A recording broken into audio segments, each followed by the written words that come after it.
Hi, Berkeley.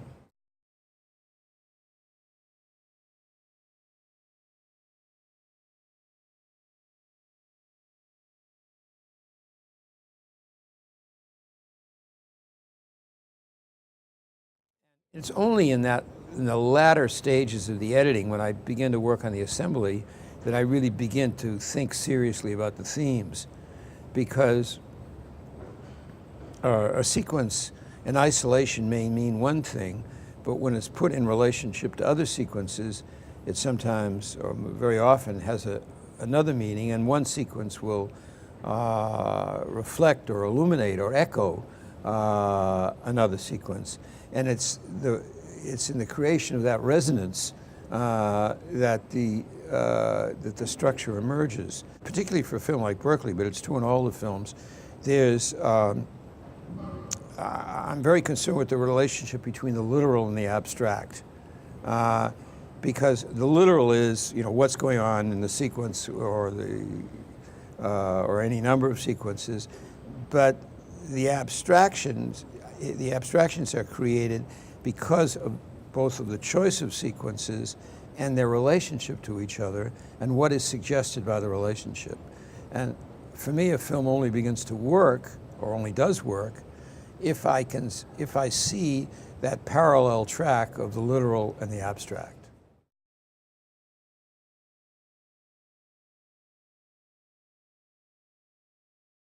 For the editing, I don't start off with any, I don't even start the shooting with any preconceptions. I generally end up using everything that I like. One of the reasons, Berkeley is a longer film, in part because it's a very complex place. 35,000 students, roughly 5,000 faculty, 4,000 other people who work there, administration. You can't ever get it all, but there's so much to choose from. And I wanted to be sure, not that it was representative, because I don't know how to do that, but at least it was a fair account of what I observed and experienced while I was there. I like to think, unless it's pretentious for me to say so, that my movies are more novelistic than journalistic, and I think that's always been true. I'm having a look at institutions, but dissect, no. I'm interested in human behavior. And I have to find a framework in which that can be explored.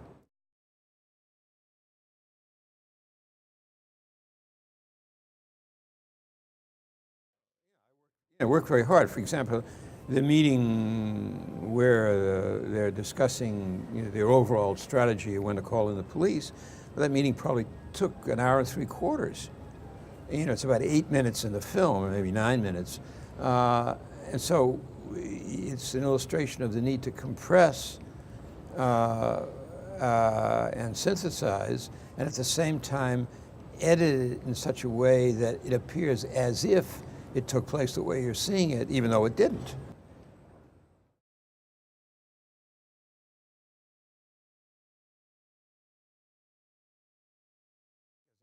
Well, I've forgotten, there are 7 or 8 teaching scenes in the movie, but there are 3,500 courses off it at Berkeley. So of the ones that I shot, I didn't use them all, and of the ones that I used, I picked those portions that illustrated the themes that I began to extract from the experience. It's all thematically connected. One of the ways I know that a film is finished is if basically editing is talking to yourself, and I have to, no matter how I've arrived at the cut, even though I may have arrived at a cut because I dreamt it or thought of it in the shower, I have to be able to rationalize it. And one of the last things I do in this internal conversation called editing is explain to myself why each shot is in the film, what its relation is to the shot before and after it, and how the first 10 minutes, for example, is connected to the last 10 minutes. And I have to be able to do that exercise in a way that's not self-deluding, or at least I hope it's not self-deluding, in order to feel that the film is finished. For the editing, I start off the editing by looking at all the rushes. And then I immediately put aside maybe about half of them. So then I'm working with 50% of the material. And then I edit all the sequences I think I might use. And then when I've got all the candidate sequences in close to final form, which is after 9 to 10 months of editing, even in this case if the editing had been interrupted, I then over 3 or 4 days do the first assembly of the movie. And that usually comes out to 45 minutes to an hour longer than the final film. And then I work on the rhythm, internal rhythm within a sequence and the rhythm between the sequences. And at that point I can make changes very quickly because everything's in close to final form. And then that 5 or 6 weeks later I have the final film.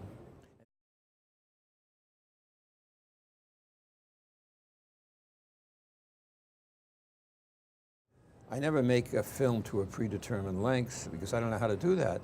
I think I have an obligation to not only to the people who gave me permission, but to the people who were in the film to make the film a fair report on what I think I've learned as a consequence, in this case, of being at Berkeley for 3 months.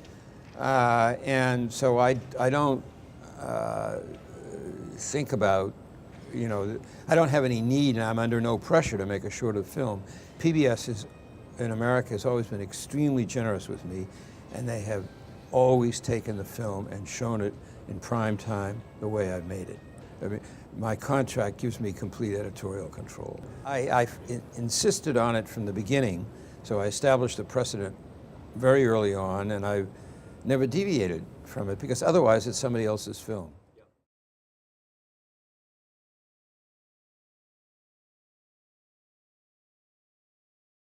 But the days were long. I have a knack of picking subjects for the films that are open 24 hours a day. And so they're, long 12, 14-hour days at least.